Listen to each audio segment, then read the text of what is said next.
Welcome to the Dr. Stacy Show, where we're talking about all things faith, love, and wellness as it relates to raising our kids. I'm your host, Dr. Stacy, and today I'm excited to have with us Jamie Green. Jamie is a trauma release specialist and the creator of Life Anew. It's a transformational program that helps people release their negative emotions, their limiting beliefs, and helping them to really step into their purpose, passion, and power. She specializes in working with individuals who are tired of not feeling enough, emotionally drained, and stuck in those cycles of self doubt, blending a powerful combination of neuroscience, holistic modalities, and including NLP, timeline therapy, and hypnotherapy. Jamie helps clients to create rapid, deep, and lasting transformation by addressing the problems at the root. Jamie, thank you so much for being on the show today. Yeah, thank you so much for having me. I'm excited to be here. Well, Jamie, and as always, folks, we have this pre-talk, right? And so Jamie and I were getting into this because even the idea that you use hypnotherapy, this is a little bit different, and some folks might be a little scared. But talk to us a little bit about your journey and what started you with timeline therapy and hypnotherapy. Yeah, so I am a Air Force veteran, and what eventually led me to hypnotherapy was that when I had my physical agility test coming up, it was something that I was really struggling with, especially with the cardio aspect of the exam. Strength-wise, I could do crunches and sit-ups all day, but when it came to doing the cardio part, it was very overwhelming and stressful for me. I was getting the help that I needed. I had someone guiding me and pacing me, but still feeling that I was going to fail. I began to internalize a lot of fear and a lot of anxiety, and that resulted in me developing a symptom called bruxism. It's when you grind your teeth or clench your jaw at night. And so I had done all of the things that they say to do to help relax and decompress. I did yoga, I meditated, I prayed about it. I was doing all the things, but it wasn't working. And one day I woke up in tears because I was in excruciating pain and I knew something had to give. And so I sought out a hypnotherapist. I didn't know what to expect. I didn't know if it was gonna work, but I was hopeful and I needed a solution. Mhm. And so when I went, and experienced hypnotherapy, it was great. It was so relaxing. Mm. And honestly, as I sat there listening to the hypnotherapist provide the script and everything, I was thinking, "This isn't working." But surprisingly, it did, and Mhm. now that I'm a hypnotherapist, I understand why, and since then, Mm. I've never experienced that bruxism sensation again. Wow. And Yeah. so we were sharing before the show. I mean, I know many people who sleep with mouth guards, right? Yeah. Accepted that this is the way of life, but yet you were like, nope, I'm not going to accept this. There has to be a treatment for this.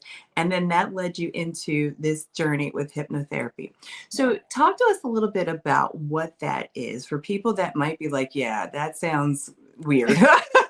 What is hypnotherapy and what's that process like?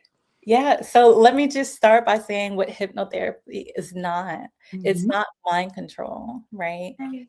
Okay. It's actually a state of deep relaxation. And the reason why it works is because it speaks in a language that the subconscious mind can comprehend. And that's the part of our mind that is in control of our thoughts, our beliefs, and our actions. So if we want to rapidly transform an action or habit that we have, you are able to do that faster by utilizing the subconscious mind, which is, for an example, if you've ever gone to like a traditional talk therapist, you find that consciously you can know how to do something or why you want to stop doing something, but it may take months or years to be able to transform that habit. But subconsciously, you can transform Mhm. rapidly. Yeah, and so for people who don't understand, this is how marketing is done, right? There's Mhm. lots of research about that subconscious, and like when we Yeah. see the M for the arches, right? Everybody wants their French Mhm. fries, right? Exactly. So there's a lot of science backing up what you're talking about, and we Yeah. use it in different industries. So why not use it for right, our own self-healing. I love this. And so part of one of the things in your program and thinking about the things that we have to release from that Mhm. subconscious and you really talk about negative emotions. Share with us what those emotions are and how it helps in releasing them.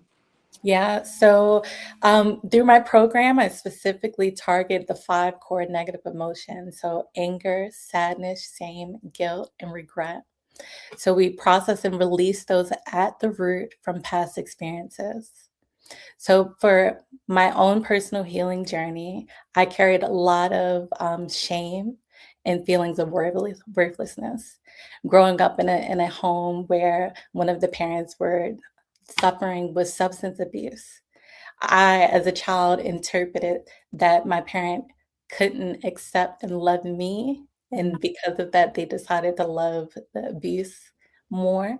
So I internalized that story as I'm not worthy or good enough or deserving of love.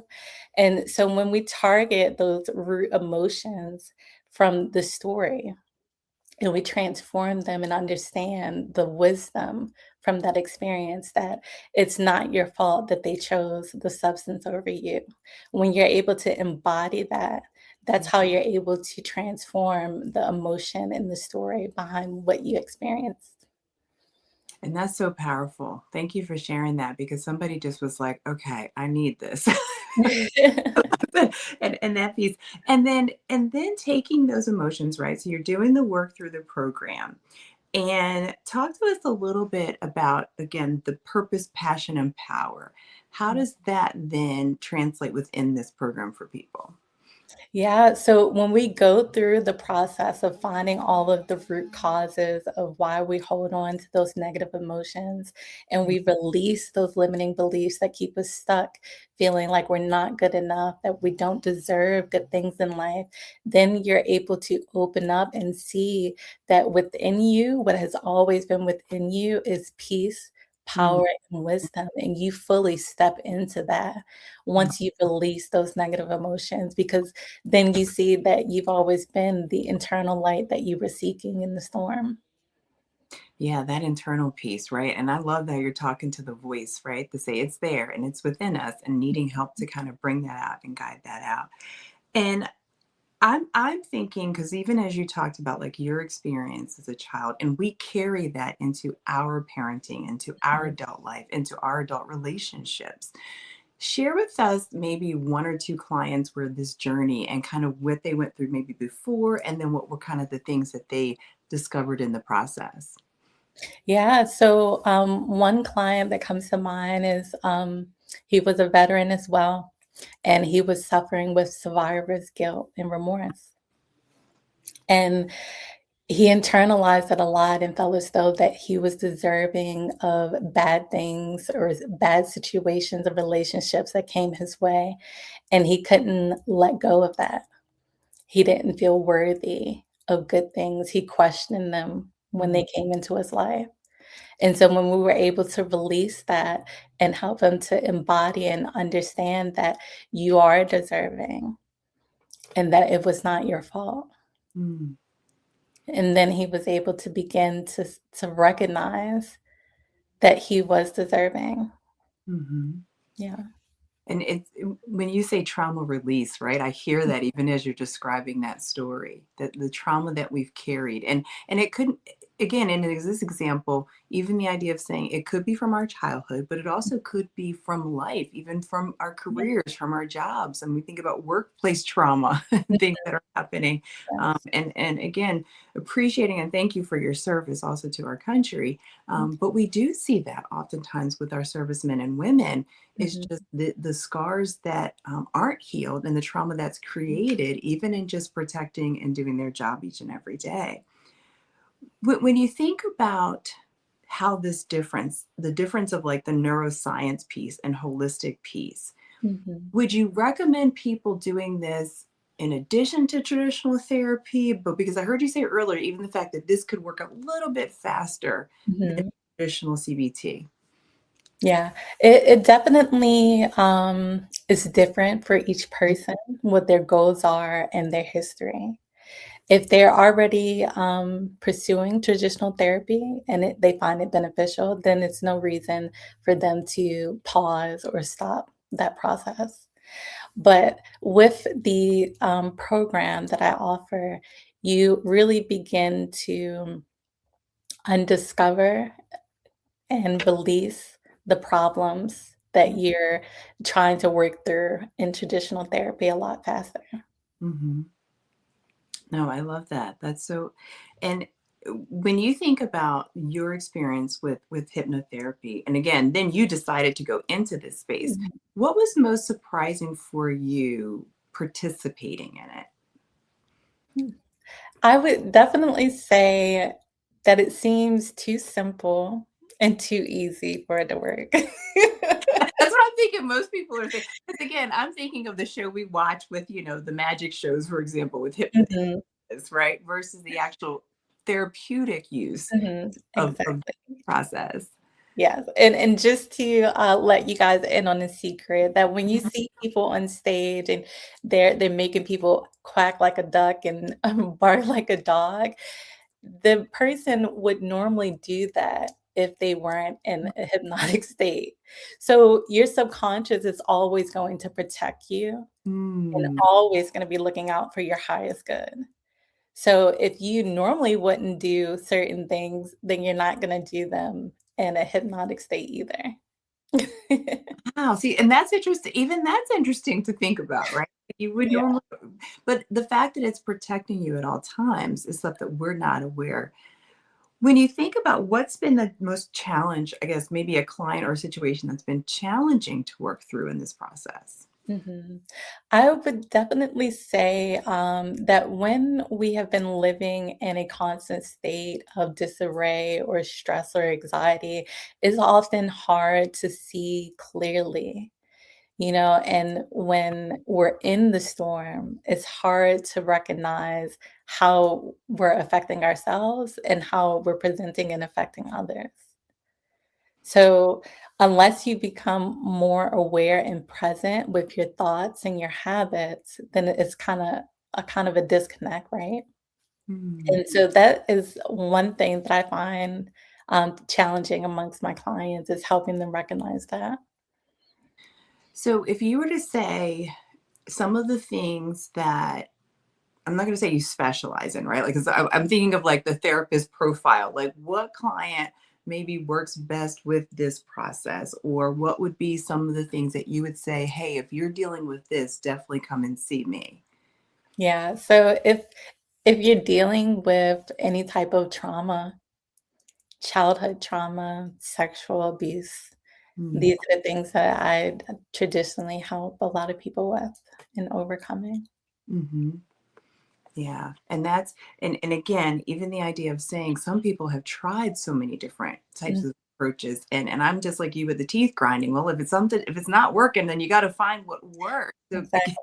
continuing to say, hey, it is okay to say, let me open up myself, let me be open to trying this and to doing this. And then you said the process looks a little bit different. So about how many times a week, how long, what does this look like for a person that's engaged in the program? Yeah, so we definitely dedicate anywhere between 45 minutes to 1 hour, 1 day a week for those 6 to 8 weeks.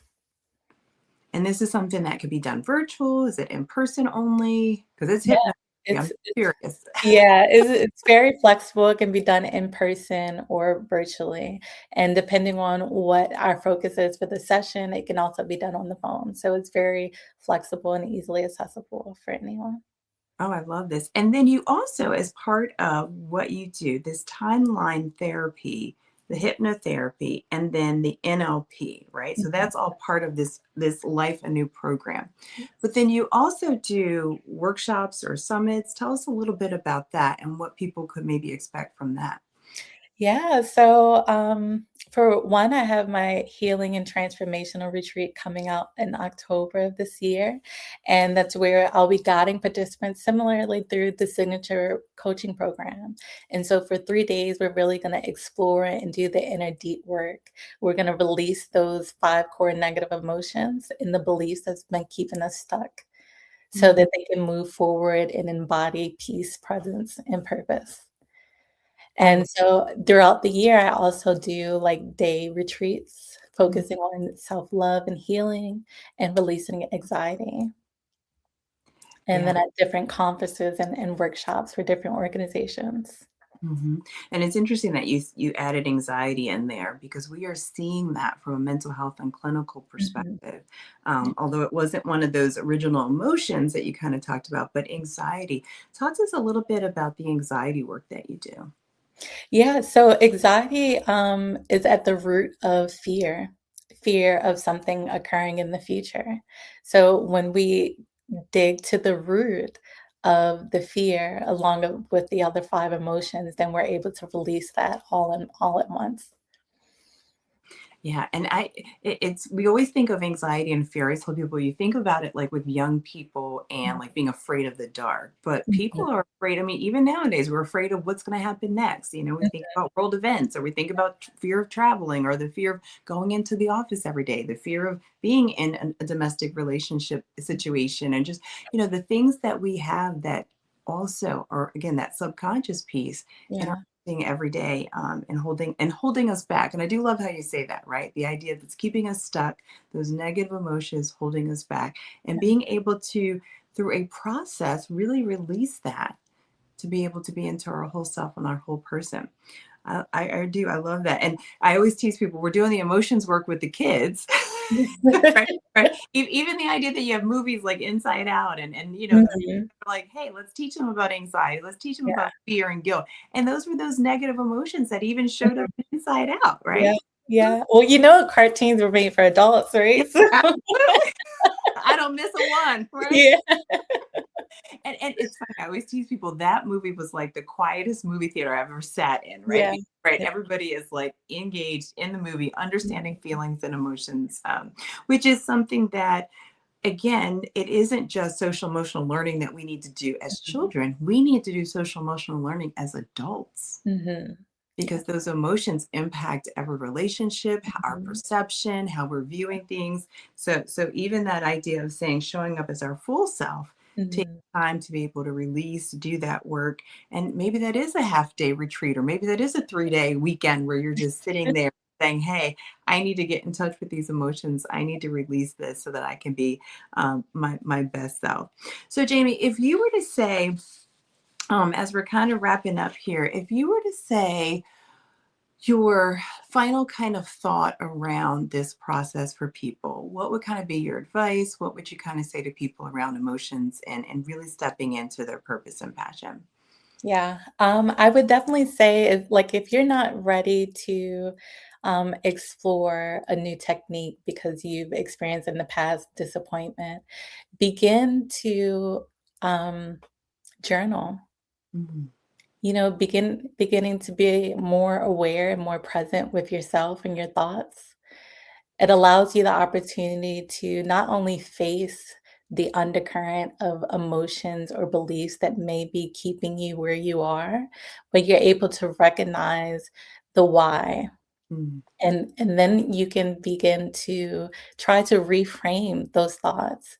If you feel as though that you're not good enough, well, think back to a time where you felt good enough, that you felt as though you were deserving because you accomplished something or because someone showed up and they showed you, your full potential. Be Mhm. able to do that inner reflection because then you're able to provide evidence to yourself, which will allow you to change the negative beliefs into a more empowering belief. I love that. Absolutely. And Jamie, something you just said there too about that mindfulness piece, right? And being more aware, being present, showing up and being able to do the work. Because Mhm. there's a risk in doing the work. Yeah. Yeah. Listen, they say that part as well. There's risk in doing the work, but once Mhm. you do there's also victory in doing that work. Yes. And so that's awesome. Well, Jamie, before you go, I always encourage my guests because, again, one of the things I love the idea of a good joke. Proverbs 17:22 says, a joyful heart is good medicine. So we have our Mhm. Laffy Taffy joke Yeah. of the day. All right. So you ready? I'm ready. All right. What did the house wear to the party? What did the house wear to the party? That's a good one. I don't know. An address. Oh my god. I know they're super silly. I love it. All right, Jamie, how can people get in touch with you if they want to be part of your Life Anew program? How can people find you if they want to come to your retreats, get in touch with you, start this work for themselves? Give them your socials, how they can get in touch with you. Yeah, if you felt moved by this conversation and you want to explore even deeper, follow Sunshine Soul Vibes on Instagram. You can reach me on LinkedIn as well, Jamie Green. And then on my website, I have the information for my retreats. And you can also shoot me an email as well. I love that. Well, Jamie, thanks for being here. Well, Thank folks, before we go, we want to do our Love Our Babies Well send off. And this segment, we just kind of reflect on all things that we heard today. And as Jamie said, sometimes we have to take pause and we have to sit and do the work. And going deep and diving deep is also so that we can pull out that purpose. Sometimes our setbacks are really a setup for what God does intend for us next. And parents, I encourage you to do the work so that you can show up to be the best parent, best caretaker that you can for your babies. Folks, thanks so much for tuning in to the Dr. Stacy Show. Until next time, keep the faith, love the babies, and pursue wellness.